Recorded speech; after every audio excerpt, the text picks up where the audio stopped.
I'm a Christian, and I'm an American. I've never in my life been ashamed to be either of those things, but it's gotten to the point that every time I turn on the news or get on social media, I am ashamed of who we've become. You know, I grew up surrounded by Christians who passionately argued for objective truth in the face of relativism, and for the golden rule in the face of conflict. What happened to that? I was always taught that America was a land of opportunity for everyone, including the people I disagree with. What happened to that? Something has happened in this country.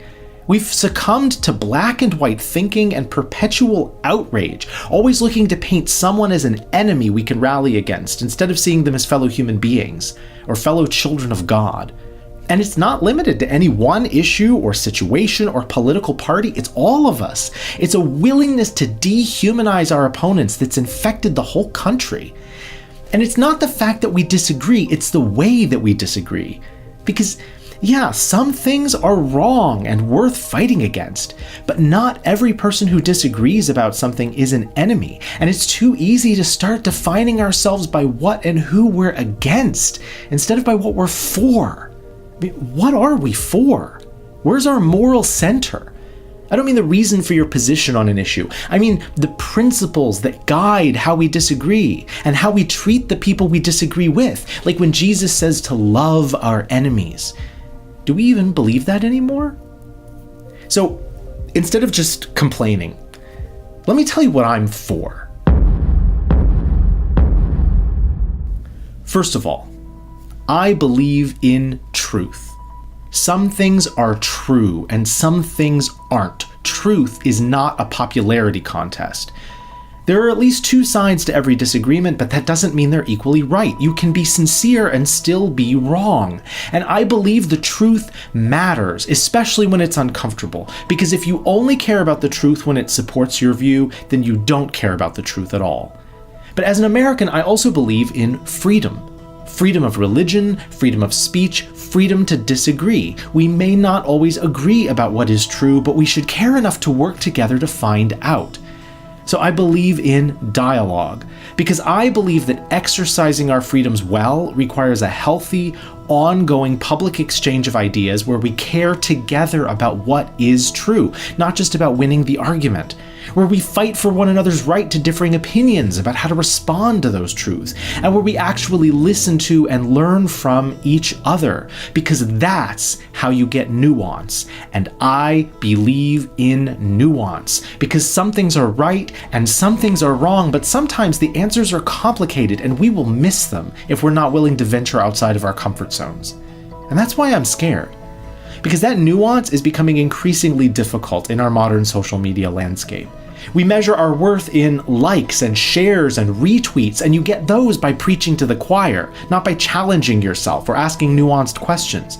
We've become addicted to constant approval, and it's never enough. A faithful, supportive friend is nothing if you measure them as only one like. We need 10, we need 100, we need 1,000.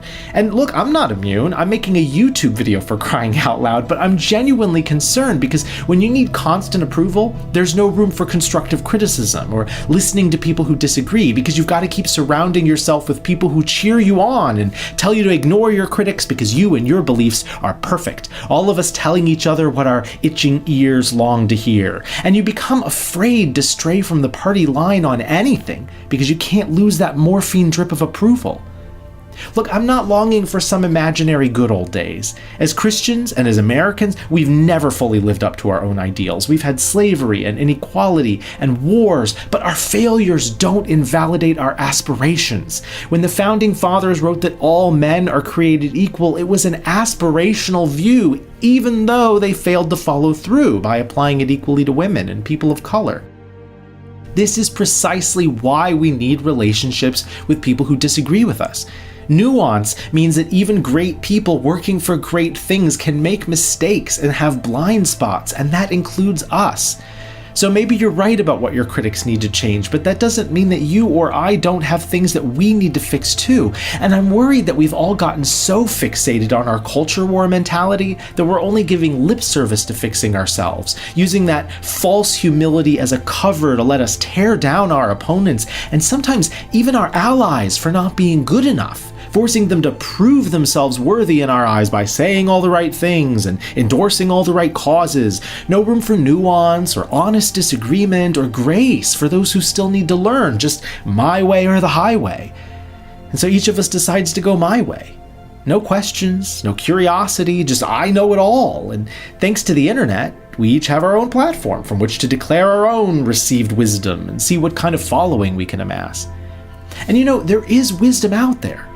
But as a Christian, I believe in humility, the ability to recognize that you can always learn more, that you can always grow as a person, that we need people who think differently from us to challenge us and help us to become more nuanced thinkers, that this manifesto itself could improve with feedback.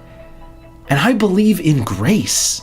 In a world where all of us have been shown such grace by God that we are obligated to show it to others. Because yeah, truth matters, but no one is right all the time. So unless you've got humility, you won't know when you're wrong. And unless you've got grace, no one will listen when you're right. As a Christian, I take my cues on this from Jesus. Jesus' followers expected a political leader, but they got a suffering servant who took the time to wash people's feet. He taught that we are most defined by how we treat the least of those among us, the ones who are different, the outcasts, the ones we find it hardest to love. Because even if they're wrong and you're right about everything, winning isn't all that counts.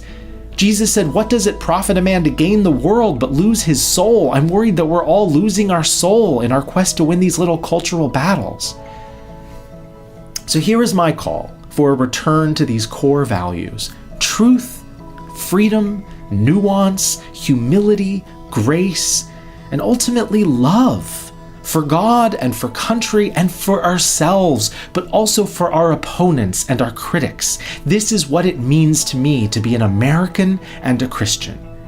I want to be proud again to say those words. I want them to stand for something good in the world, and that will only happen if we make it happen, if we make the hard choices every day to live up to what we say we believe. Otherwise, we might win a battle here or there, but we'll have lost the only thing that really matters.